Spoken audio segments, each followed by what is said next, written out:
Hi guys, Mark back here with Survival Bushcraft and Emergency Preparedness. Part 2 of this video on rain catchment systems. Part 1 we covered on your base, how to make sure your blocks are level and solid with a good foundation. Now we're going to move on to part 2 of this, which is we're going to cover actually installing the hardware onto your barrels. Okay guys, real quick here, we're going to go over some of the tools and the equipment that comes with this kit that we're putting in for these barrels. One we'll start off with for tools is going to be a Phillips screwdriver. You should have you speaking of Phillips screwdrivers, you should have you a drill, a cordless drill or whatever out here. I apologize, I did, but I kind of broke it while doing this, so the rest of this I have to do by hand. Luckily I got all the big stuff done already. Dropped that sucker right onto one of those concrete blocks and just shattered my battery. Anyways, going on here, we've got a tape measure. We have, which you generally might not need, but it's good to have just to make sure, you know, it's good to have. I mean, you need to do some measuring. We've got our level. Okay. Now going on over here, we have the auger drill bit that's going to be used to put in the this little guy right here, which is, darn sun's getting in a bad spot. This is your diverter, and this is what is going to actually get the water to go into the barrel. It's going to divert part of the water from the gutter downspout and into the barrel. So I'm trying to get a good lighting on this. The sun's kind of moving around on me. Okay, and then here's your outlet for you know, your plug basically for drainage. We've got our spigot. I'm doing 2 of these. I do have another one of these that I'm actually replacing on one of my existing barrels because this little guy right here broke. They're inexpensive, you know, 50 cents. But I'm just going to go ahead and replace it with the one I have. And so I've got an extra one of these little guys I picked up at the hardware store. I'm going to pop it in place for the second one. This little guy right here, it's hard to see being all black. This is actually your winterization cover. You in the deep south and such, you're not going to have to worry about this. You know, unless in the fall or something you don't, you know, what leaves or crap getting in there. But I wouldn't really worry about in the south. Those of us in the north, you're definitely going to want this. This just slips over. I'll give you a representation here. Actually, I'll show you in here in a little while once we actually get it all together. I've already done some work. This is just going to slip over and just plug it, and you'll screw it together with these 2 screw holes. Naturally, they don't give you the screws, so you have to do it yourself. Figures. Okay, now what we got here is our downspout tube, which is going to go into the barrel. This is going to be our main line feed. I'm only going to be using one line, and I'm going to daisy chain to the second barrel, which is what this little flexible piece of pipe is for. I'll show you that as we progress. So there's our tools. Let's move on now, and we'll show you what's going on here. So hang on. Okay guys, here we go. The first thing that I've done, and actually this is when I dropped my darn drill, so thank goodness I got these couple of things down with some of these holes drilled. But this is your diverter. This is what's going into your gutter. All right, we'll be covering that installation here on the next set of this video. This is your gutter. All right, it's going to come all the way down. I've got me a little setup here I'll explain why I did this instead of just hard screwing it to the side. But here's your diverter. This little this is what the tool that you're going to use is your big drill here. Okay, and you're actually going to use this just to bzz right down through the middle. All right, right down the center, just like so. All right, just cut that hole out. Okay. And then screw it in with the 2 screws. What we got here, as we looked at a little bit ago, is the winterization cover for those of you in the north. And this little guy just fits right over top of this hole like this. Okay, just like that. And then you're going to just screw it on right on through, and it'll tighten it up. These are just little handles to pull it on and off with. Kind of fancy, neat little thing. That's for winterization. As you can see, it's kind of got a, should be able to see that, got a little diverter kind of thing in there to force it. The only part of the water is going to come through. The other half is going to go down onto the ground, which I'll install a downspout going, you know, down here onto the ground. And I'll put like a little leach bit down there to keep it from washing away the soil.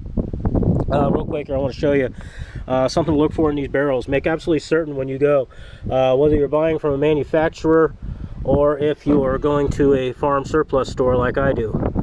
This is what you want to look for on any water barrel that you're putting anything in, food or anything else. Look for this HDPE, and you're going to look for a number 2 inside of this triangle. Then don't forget that ever if you're storing food or water. This says that this is food grade. All right, so keep that in mind. Okay, now something here that I've done. This is where I ended up. Thank God I got this stuff done. We've gone ahead and drilled holes. This is going to be for your downspout or your spigot. This is my secondary barrel. What this is, this hole right here is 1 3/16 inch in diameter. Use an auger bit. That'd be the best thing I can say. Those tools don't come with this stuff. I don't know how well you can see that, but it's 1 3/16 inch. So use an auger. Bust it right out. I need to come back in here and cut me in a hole right here, which is going to be for my drain on this particular barrel, which I'll get to later. This barrel's not going to be filled for probably another month, so I got plenty of time to work on this one. This one is our main barrel. So what we've got here is I've already installed my drain cap. Okay, obviously these barrels are upside down. This is my drain for cleaning out, you know, winterizing, whatever. Naturally, these are going to be emptied over the winters, so anything left over. So your cap just screws on. Again, these are all the same size holes. Sorry, 1 3/16 holes. Now here's my other spigot hole. Now what I want to show you real quick here, guys, are these little guys right here. These little caps. These are your inserts, and they've got little threads on the inside. And you can see that there now. These, I don't care what brand of these things that you get, all right? They're never going to be perfect, and these things are either going to be too tight or they're going to be too loose. There's a little couple tricks you can use. One is putting dish soap on the rubber and then wiggling them in. Another way is to kind of crunch them in and kind of cave the sides in, kind of fold it a little bit and pop it in and wiggle it in that way. These fit fairly too loose for my taste. They always have. I had a couple of them kind of pop loose on me last year. So I'm actually going to take just a little bit of PVC glue, and I'm going to put just right around the edges here, just to make sure that these are sealed once and good and for all. Not enough to where it would interfere with anything or get chemicals in my water. Just in case I ever was to have to use this water for an emergency potable situation, which would mean that the water would have to be boiled and filtered through proper filtering. So down here, like I said, these barrels are upside down at this point. We're about to flip them. Let's get these parts together. This is a connector that's going to be on both barrels at the top, which is going to act as my daisy chain connection. So as this barrel fills, when it reaches that level, the water is automatically going to go into the other barrel. All right. So hang in there. We're going to put a couple of these pieces together and put you on the tripod. We're going to get these spigots put in, get these barrels flipped, and we'll go to the next part. Okay, so moving on here. Now we're set up here to just put these last couple pieces in, which is just going to be our spigot. We've got all our connections are in. Everything's secured. I've already flipped this barrel up. We're just going to... normally you would want to put threading tape on these, okay? Just for examples right now, it's not going to rain for another couple days here, so I'm just going to do this for you guys. But make sure you put Teflon tape on there. You're just going to screw this thing in. Make sure it's good and tight. Alright. Hold that. Okay. Is this going to go up here or not?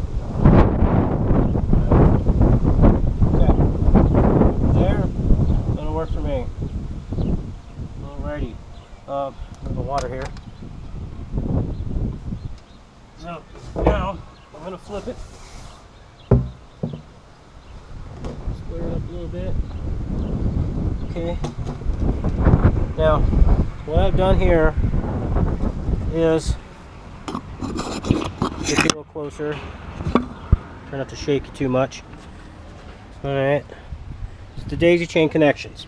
This is what we're going to do now. We're going to connect this connector here with this connector. As you can see, our spigot is down here. We have enough room to fit a 5-gallon bucket under there. There's one on each side. I'll put each one on the right hand side of each barrel. There's that one, my secondary barrel. Okay, we are all set now. We're going to put our daisy chain on.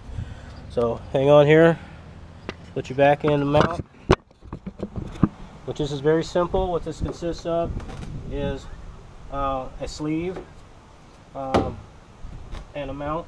Right, I've already put the sleeve on. Them things are tight, so I'm not going to try to take it back off. But it just slides on. It's very simple, watertight connection. I don't know if you can see this little part here. This daisy chain is, you can see, just a little bit short, which is fine because of this reason. It's expandable. Alright, I'll try to do this with one hand. Okay, there, expandable. Woohoo!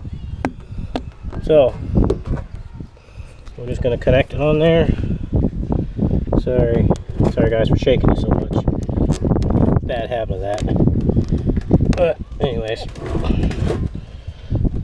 okay, we now have a watertight connection between these two. Alright, so now what's going to happen when this barrel gets full, which we'll cover that on the next set with the gutter setup, we'll finish everything off and we'll actually run some water into them to kind of weight them down. We got pretty bad wind up here in South Dakota sometimes, and I'm not into having these things blow around and tear apart. So hang in there. We're just about done with this. So next step, the gutters. I've already got my gutter put up, but we're going to actually put some stuff in there to help keep our barrels from having yuckies in there. So hang in there.